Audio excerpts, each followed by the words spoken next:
Salut à tous, donc nouvelle vidéo sur la chaîne. Dans cette vidéo, on va parler de la MBK 51 Magnum Racing XR de façon très détaillée. Par avant, je m'excuse, c'est une vidéo que je fais un petit peu à l'arrache, mais vous verrez au niveau du contenu, vous allez vous y retrouver. Alors pourquoi je fais cette vidéo? Simplement parce que moi-même je suis possesseur de ce modèle depuis de nombreuses années et au fil du temps, j'ai acquis pas mal d'informations précieuses qui pourront vous aider. Aider les personnes novices désireuses d'acquérir ce modèle sans se faire avoir, parce que sur internet on trouve de tout et n'importe quoi. Aider les personnes qui possèdent ce modèle et qui veulent plus d'infos, par exemple sur l'année de commercialisation, coloris, les décos, ou les personnes qui sont en pleine restauration et qui veulent coller au maximum au modèle original. Donc c'est une vidéo qui va se présenter en plusieurs temps. Donc d'abord je vais commencer par la présentation du modèle avec année, durée de commercialisation, fiche technique, les prix. Ensuite je vais vous présenter différents modèles et coloris en fonction des années, puis les options et accessoires d'époque MBK d'origine, et ensuite les différences qu'il y a sur les modèles par année, donc des différences minimes mais qui ont leur importance, vous verrez. Alors c'est parti. En 1995, le nec plus ultra de la mob chez MBK, c'est ça, la MBK 51 Magnum Racing dite MR1. Une mob mythique, un vrai best-seller, et pour le succéder, MBK va devoir frapper fort. Alors en mars 1996, MBK dégaine ça, la Magnum Racing XR. Donc vraiment un design résolument futuriste, en approche de l'an 2000. On reconnaît encore quelques éléments empruntés à son aîné, donc tels que garde-boue avant, moteur à refroidissement liquide, le bras oscillant. Il y a aussi des éléments empruntés à la MBK Évasion, tels que les écopes de radiateur et les carénages latéraux. Donc sur cette pub plutôt réussie, on peut voir qu'il y a des équipements vraiment sympas, tels que des amortisseurs paillolés à gaz, un contour et un freinage à disque. Mais ces trois équipements sont optionnels, c'est-à-dire qu'ils ne sont pas de série, il va falloir payer pour les avoir. Donc on peut les acheter soit séparément, soit simultanément. Donc pour la Magnum Racing XR, elle aura une durée de commercialisation de 7 ans, donc de 1996 jusqu'à 2003, avec différentes versions, différents coloris, différentes décos, deux séries limitées, une garantie constructeur de 6 mois pour l'achat du véhicule neuf. Au niveau du tarif, pour le modèle tout équipé de la pub, il faudra débourser 11 230 francs, soit 1710 euros. Et pour un modèle standard sans option, il faudra débourser 9 450 francs, soit 1440 euros. Donc on va passer à la fiche technique. Donc fiche technique, donc au niveau du moteur, rien de fou. On reste sur un moteur similaire quasiment à son aîné, donc un monocylindre 2 temps de 49,9 cm3 qui développe 3,3 chevaux avec un démarrage par kick. Au niveau du changement, c'est le carburateur. Elle est équipée d'un Del Orto SHA en 14 mm et d'un variateur à galets. Au niveau de la transmission, les modèles de 1996 à 1998 inclus auront une transmission de 11 par 60 et les modèles de 1999 à 2003 auront une transmission de 11 par 64. Au niveau des gros changements, c'est la partie cycle. Alors, il y a une nouvelle fourche, la fourche Pailloli RD, hydraulique 30 mm avec le prémontage pour le freinage à disque.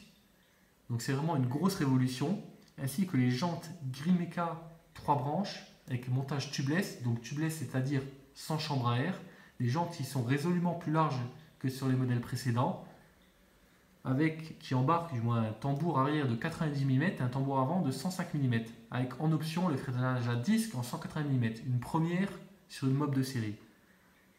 Au niveau des pneumatiques, qui dit nouvelle jante dit nouveaux pneus, donc la XR pendant toute sa carrière aura les pneus Hutchinson Fenzi, donc un design qui colle parfaitement à la mob, avec une montre d'origine à l'avant en 60-90-17, soit 2 1/4 par 17, à l'arrière en 80-90 par 17, soit 2 3/4 par 17. Au niveau des amortisseurs arrière, sur les modèles standards, il y a des amortisseurs Pailloli télescopiques, aucun réglage de dureté, c'est vraiment des amortisseurs bas de gamme, c'est vraiment pas le top du top, ils sont très mous, ils rebondissent sur chaque bosse. Personnellement, j'ai été déçu. Mais en option, on peut avoir les amortisseurs Pailloli holo pneumatiques à gaz. Donc là, on peut mettre une précontrainte sur le ressort et une précontrainte en les gonflant. Donc c'était vraiment le top du top. Au niveau de l'éclairage, donc à l'arrière, on a un phare arrière type moto. Donc c'est un phare arrière qui est équipé aussi les Aprilia RS, les Nitro. Donc vraiment un gros feu qui s'intègre parfaitement à la coque. Et à l'avant, on a un phare arrière polyelliptique dit lenticulaire. Donc c'est aussi une première sur la mob, la 103 RCX sur le modèle X-Race de mémoire adoptera aussi ce phare sur les dernières séries. Donc c'est un phare qui s'intègre vraiment parfaitement dans la bulle, très discret, vraiment top. Au niveau de la capacité de réservoir, on est sur 4 litres 2 et un poids vide de 51 kg. Donc maintenant, on va passer aux différentes versions par année. Donc version 1996, code constructeur NU60. Donc très connu, la Magnum Racing avec la déco Fire, disponible en 2 coloris, bleu candy, noir métallisé. Donc contrairement à ce que beaucoup de personnes disent, ce n'est pas une série limitée. C'est la Magnum Racing qui sera vendue durant l'année 96. Donc la seule offre limitée qu'il y a eu sur ce modèle, c'est les 600 premières à être vendues avec le contour offert. C'est tout. En juillet 1996, MBK dégaine ça. Code constructeur NU70. Donc la Magnum Racing XR F1 Assistance. Donc vraiment le top du top. Toute option d'origine, énormément de spécificités. Je ne vais pas y revenir parce que sinon la vidéo va être trop longue. 600 exemplaires, kit déco spécifique, couleur fuchsia spécifique, scellant l'alliance MBK Bidalo. Vraiment le top du top, un prix très attractif qui a été proposé à 10 490 francs, soit 1600 €. Alors qu'une XR, toute option modèle Fire en 96, on s'en sortait à 11 230 francs, soit 1710 €. Donc vraiment une grosse différence. En plus d'avoir l'exclusivité. Après, bon, il fallait que ça plaise au niveau du coloris. Puis souvent à l'époque, c'était plus papa et maman qui choisissaient que nous, quoi. Donc cette série limitée, je ne sais pas si je l'ai dit, limitée à 600 exemplaires. On passe au modèle 1997, constructeur NU61.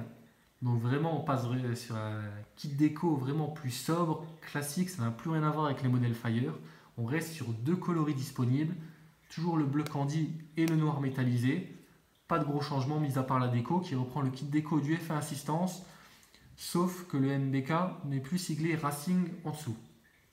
En 1997, parallèlement à ce modèle, débarque ça, un modèle low cost, code constructeur NU80.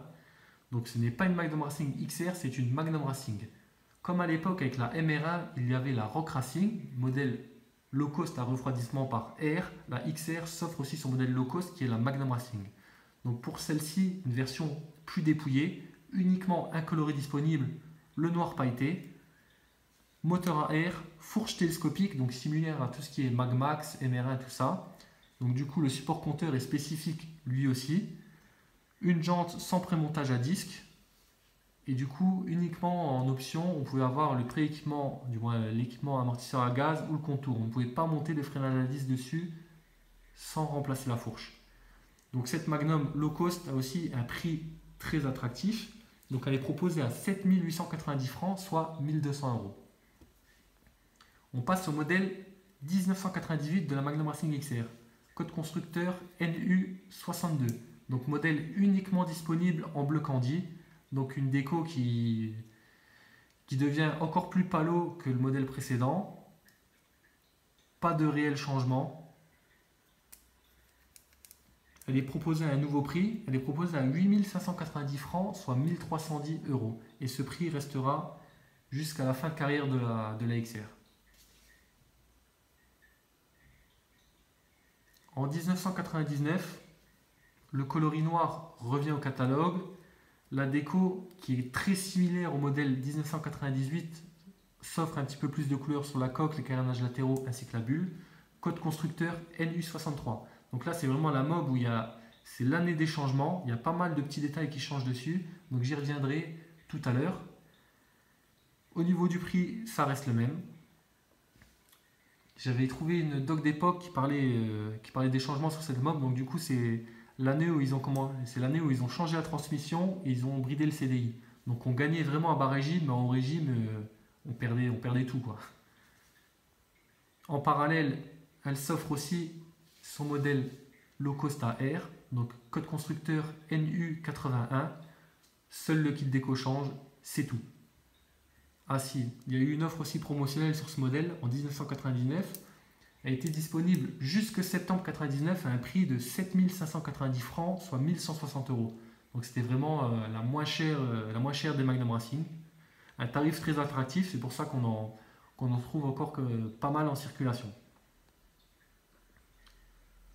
En 2000, Nouveau modèle, nouveau coloris, code constructeur NU64.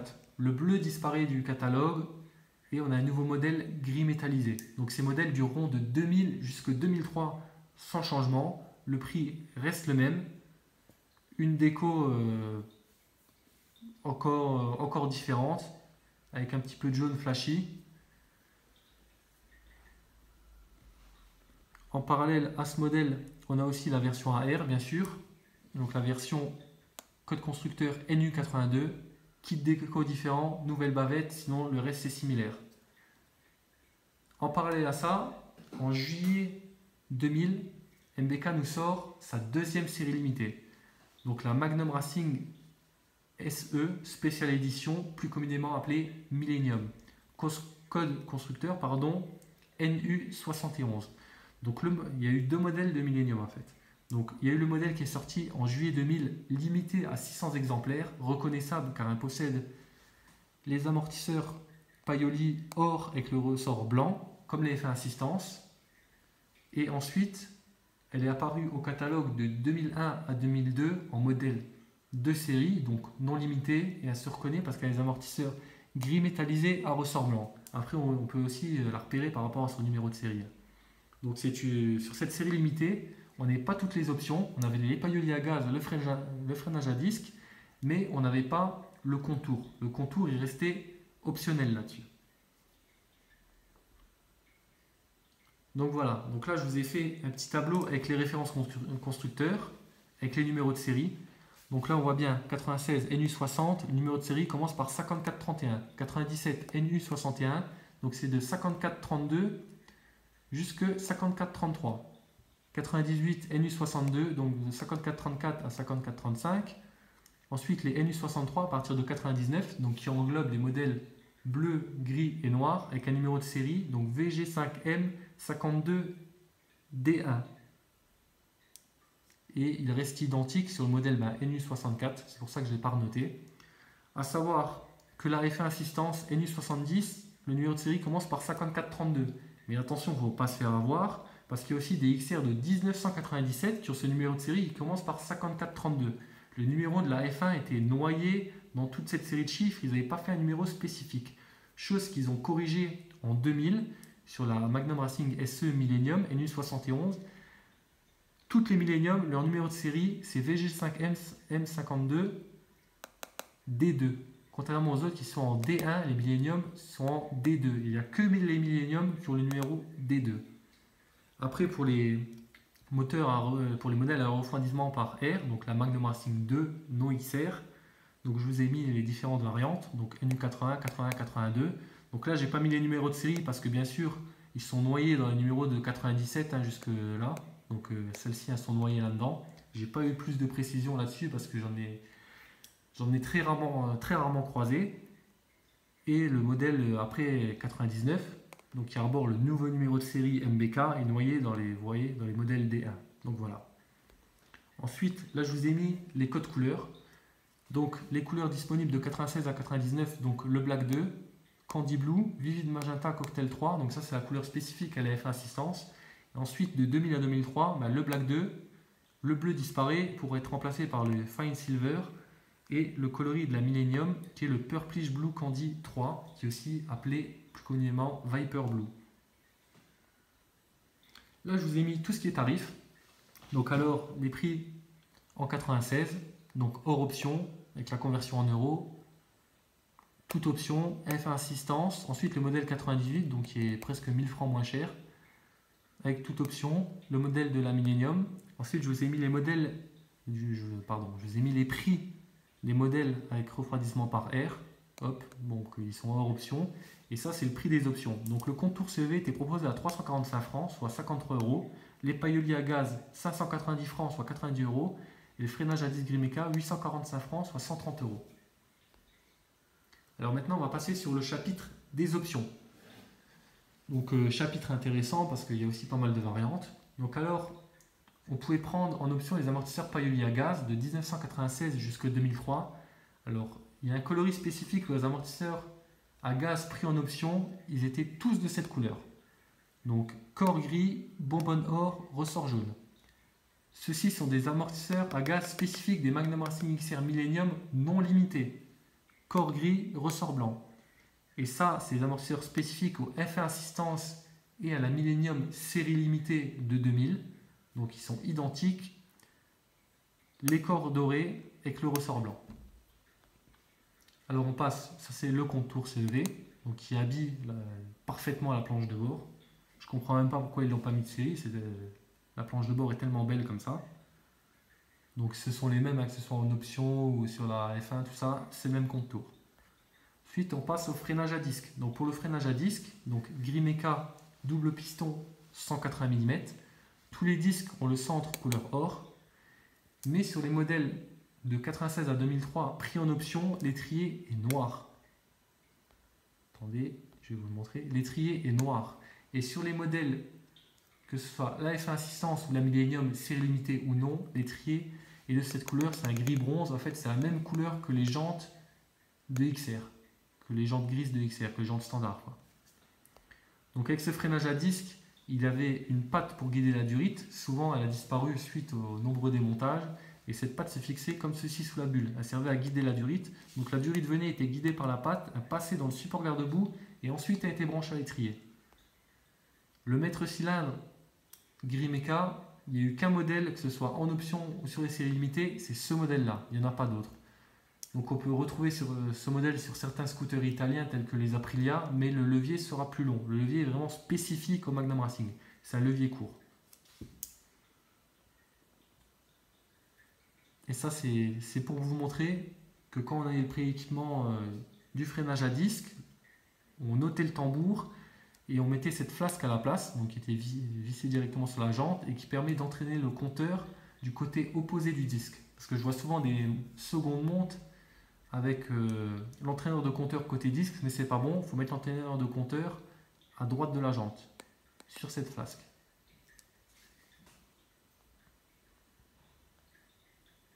Maintenant, on va passer aux accessoires d'origine vendus par MBK.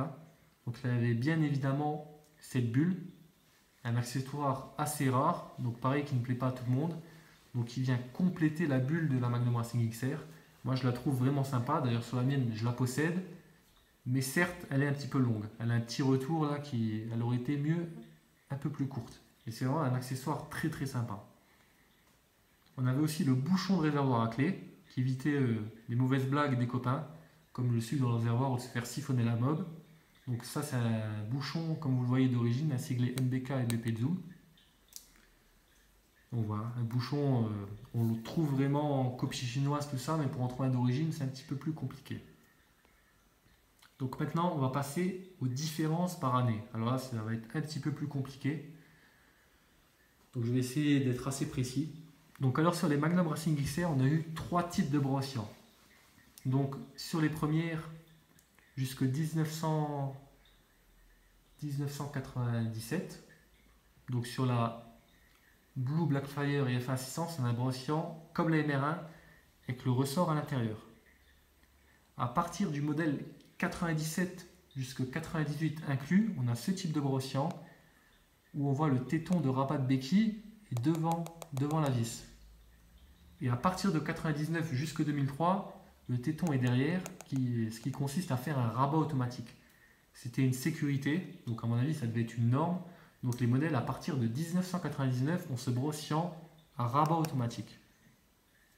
Donc ça vous permet d'identifier s'il n'a pas été changé à peu près l'année de votre mob par rapport à certains éléments.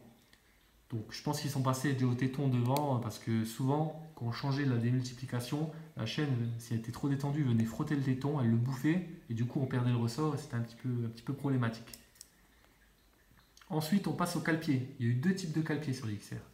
Donc les cale-pieds similaires au MR1 qui étaient montés sur les XR jusqu'au modèle 98 inclus. Et à partir de 1999, on avait un nouveau type de cale-pied qui était comme ceci. Ensuite, on a eu 2 types de fourches. J'entends souvent sur les groupes, oui, j'ai une fourche paillolie de F1 Assistance. Il faut arrêter. La fourche, déjà les 2 fourches sont des paillolis, seulement une est siglée et l'autre non. Donc celle-ci n'est pas un modèle exclusif à la F1 Assistance, c'est un modèle qui était monté de 96 jusqu'à 97 inclus. Donc elle a couvert 3 modèles différents. Et ensuite, à partir de 98, on a une nouvelle déco. Donc à mon avis, pour réduire les coûts de production, parce que celle-ci était quand même usinée avec une finition polie. Là, on a juste une peinture et un vulgaire autocollant. Puis ça fait un petit peu un look un petit peu plus récent. Donc on a adopté à partir de 98 cette nouvelle fourche. À savoir qu'il y a aussi des variantes sur le T de fourche supérieur. Certains T entre les pontés sont lisses et d'autres sont siglés Paoli avec écrit Made in Italy. Donc voilà. Ensuite, grosse variante. Plaque des mines, donc similaire aux autres MBK 51, utilisée jusque 1998 inclus. À partir de 1999, toujours une nouvelle norme, on a une nouvelle plaque des mines avec le numéro de série qui est aussi repris et gravé à droite de la colonne de direction du cadre. Sur les modèles précédents, il n'était pas gravé, il était juste sur la plaque des mines. Donc les premiers XR de 96 ont un numéro de série qui commence par 5431 et à partir de 1999, on a un nouveau numéro de série qui commence par VG5M52D. Donc voilà. Différence aussi au niveau de la bavette. Alors là j'ai deux types de bavettes, mais en réalité il y en a eu trois. Donc sur les modèles de 96 jusqu'à 98 inclus, on a une bavette lisse. À partir de 99, on a une bavette avec le téton. Donc à mon avis, ils envisageaient déjà l'immatriculation des cyclos, donc ils avaient mis le téton pour pouvoir fixer la plaque d'immatriculation. Donc là il y a deux types, je dis qu'il y a trois parce qu'il y a une bavette en fait qui est hybride entre les deux.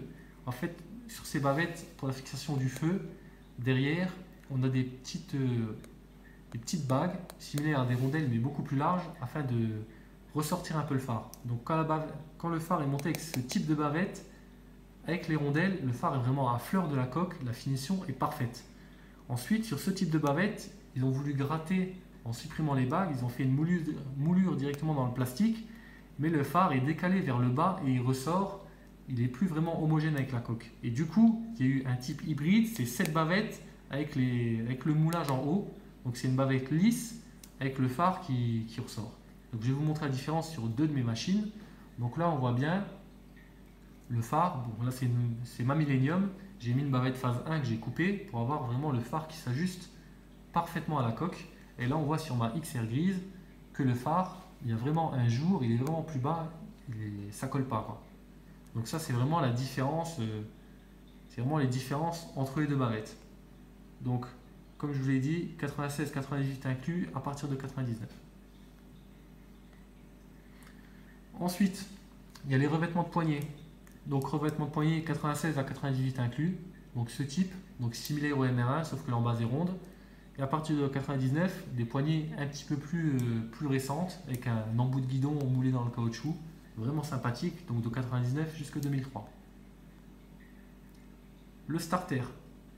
Sur les modèles toujours 96 à 98 inclus, starter siglé choke comme sur les MR1. Et à partir de 99, un starter avec un signe plus normalisé. Idem pour la poignée de gaz.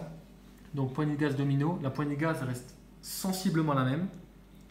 Seule la sérigraphie change. Sur les modèles jusqu'à 98 inclus, alors la poignée, il y a un gravage dans le plastique avec un ajout de peinture. Et sur les modèles de 99 jusqu'à 2003, la poignée est sérigraphiée directement. Et du coup, si on passe un coup d'essence, la sérigraphie disparaît, on a une poignée noire. Tandis que là, l'inscription ne pourra jamais s'enlever vu qu'elle est gravée préalablement dans le plastique. Idem pour le commutateur électrique. Donc jusqu'à 98 inclus, on voit que la sérigraphie n'est pas la même sur les modèles à partir de 99. Écrou de colonne de direction, toujours sur les mêmes années. C'est pour ça que je vous disais tout à l'heure que l'année 99 est une année charnière où il y a énormément de changements. Donc l'écrou de maintien de la colonne de direction est un écrou octogonal jusqu'au 98 et on passe sur un écrou hexagonal à partir de 99. Donc cet écrou similaire au MR1. Idem pour le bloc CDI, comme je vous disais, pour avoir un gain de puissance à bas régime, ils ont changé les courbes du CDI, ce qui bridait la mob. Donc jusqu'au 98, on a un CDI comme ça, siglé Yamaha, donc non bridé. Et à partir de 99, on a ce magnifique CDI vert qui est complètement bridé. Idem pour la boîte à air. Donc boîte à air jusqu'au 98 de cette forme et après 98 de cette forme. Le tambour aussi, toujours une question de norme je pense. Jusqu'au 98 inclus ouvert comme sur les anciens modèles, à partir de 99 fermé.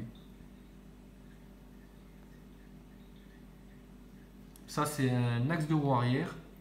Donc sur tous les modèles il y a eu cet axe percé et après quand on rachetait l'axe chez MBK, quelques années après ils nous vendaient que celui-ci, donc avec l'empreinte hexagonale comme sur l'axe de roue avant des fourches Paoli. Voilà, donc ça c'était la petite doc que j'ai où on voyait que ça parlait des gains de puissance avec le changement, 5% d'accélération en plus sur le plat, 8,6% d'accélération, meilleure aptitude. Donc voilà, ça c'était dû au bridage CDI et au changement de la démultiplication. Donc voilà, c'est tout pour cette vidéo. Donc j'espère avoir été assez précis. Donc comme je vous l'ai dit au début de vidéo, je m'excuse un petit peu parce que je l'ai fait à l'arrache. Mais bon, je pense que ça va aider pas mal de personnes pour leur restauration. Puis ça va aussi apprendre pas mal de choses intéressantes. Donc après, j'ai pas envie de me lancer à parler du tarif actuel des mobs parce que c'est très variable en fonction de si on récupère à quelqu'un qui en possède une, si on l'achète à bas prix, si on l'achète à tous les prix. Après, ça dépend du modèle, ça dépend du niveau de restauration, de la finition, bref. J'ai pas envie de me lancer là-dessus. Donc, chose à dire, je vais revenir avec d'autres vidéos où je vais vous présenter mes autres machines. Donc actuellement, j'ai une seconde Millennium que je possède depuis plus de 10 ans où j'ai fait une reconstruction totale. Donc je vais bientôt passer au remontage. Donc je pense que je vais vous faire une vidéo là-dessus. Déjà en premier lieu avec les photos de ce que j'ai fait et ensuite je pense que je vais faire des vidéos avec le remontage, le premier démarrage et tout ça. Et je vais aussi vous présenter, j'ai une troisième XR, donc c'est un modèle Silver et puis elle a une particularité bien sympa, donc ça sera présenté dans une autre vidéo. Bon voilà, bon j'espère vous avoir aidé et puis bon je vous dis à bientôt.